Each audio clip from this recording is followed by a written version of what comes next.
Hey y'all, thanks for checking out Euclid Mining. Tonight we're going to do Kaspa. We're going to be mining it on HiveOS using BzMiner, and I'm going to show you how to set up a wallet. So pretty straightforward stuff. Let's go ahead and get into it. So first off, you're going to want to go to wallet.kaspanet.io. Of course, any pages that I use today, I'll have links in the description below. Once you get to this page, you'll simply go and click on New Wallet. In here, you'll put a password in and confirm it and click Next. Now, I can't click Next because I've already created my wallet, but when you click Next, it'll give you a seed phrase. If you're not familiar with DeFi wallets, you'll need this seed phrase if you want to ever recover your wallet. There's nobody to email, there's nobody to call if you lose your seed phrase, and you won't be able to get back into your wallet. So make sure you write it down, save it on a notepad, do something wherever you feel it's secure. Don't share it with anybody, and don't lose it because you'll need it in the future if you ever want to get back in. So once you have your seed phrase, the next thing you'll click Next, and then it'll ask you for four words from that seed phrase. They may ask you for the second one, the fifth one, the sixth, and the eighth, let's say. And you'll just put those four words in there. It'll confirm that you did write it down and that you have it.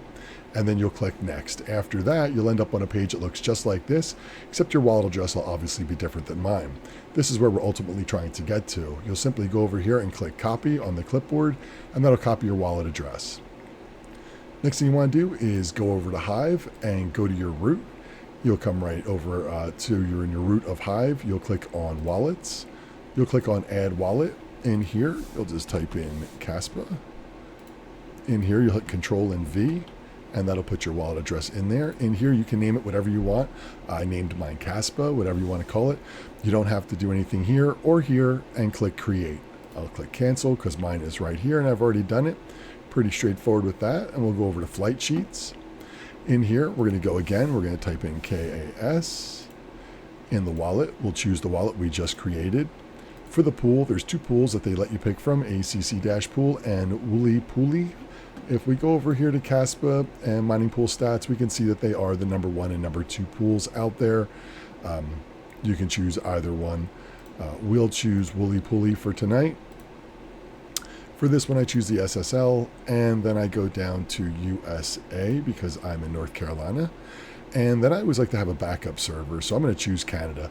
Now, I know you want to always mine into the server closest to where you live, but if it was to go down, you'd still want to be able to continue to mine, so we're choosing Canada as sort of a backup. We'll scroll down and click Apply. Over here, we have a choice of 2 miners. One's for AMD and CPU mining, and one's for NVIDIA and AMD. We have NVIDIA. We're using the 3060 Ti 8-card rig that I have, so it's NVIDIA, so we're going to choose BzMiner. And then over here, you can name it whatever you want to name it.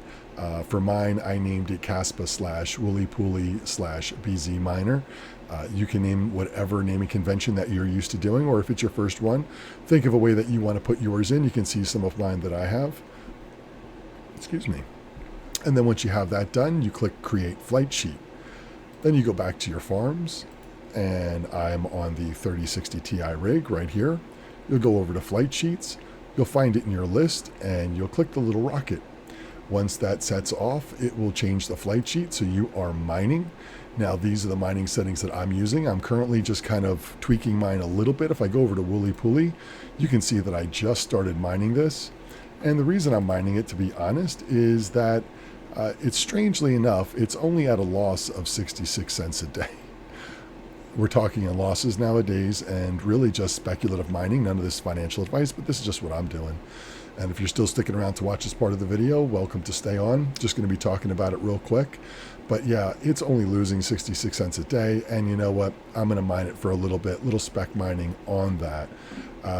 I also have some overclocks that I'm using right now. I am here. I did have it at 50, 2000, and 115, I think, or 120 over here.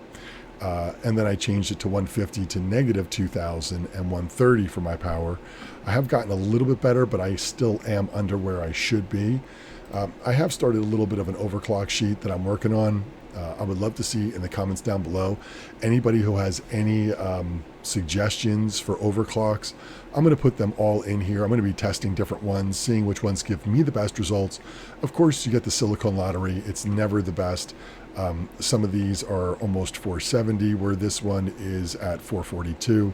So there definitely is some swings in the hash rate, but overall, for the most part, most of my cards run about the same.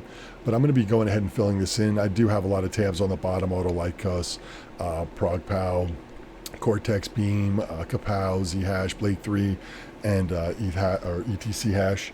So I am fooling around, filling some of these in with ones that I've just been messing with. Today, this is the one I'm working on right now, the 3060 rig. Yeah, that's what I had before. Now, I did try it at 115. I tried it at 120, 125, and I am at 130 right now. So I am still not getting the results that I want. I am going to have to look at this as more of an efficiency standpoint at this point. When I start tweaking any harder, how much more power are you going to use compared to how much more hash are you going to get? And even though I may reach the optimal hash, I may be using more power than it's worth to get that. So at this point, because it is spec mining, I do want to get it as close as I can. I am doing this at a loss right now, so I do want to try to make this as tight as I can. But for now, this is where I'm at. Like I said, I would love to see comments down below of any of the different settings that you might be using. Right now, Kaspa selling at 0.4 of a penny. And if we go for 30 days out, we can see Kaspa is doing reasonably well. 90 days out, doing extremely well. And we'll just go a little bit further, and as you can see, Kaspa has been slowly moving up the ladder in a very strong way.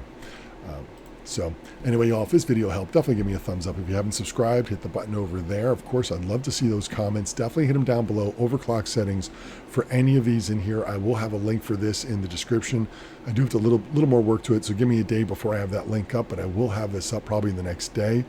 And please, comments down below any of the hashes that you're getting with any of these.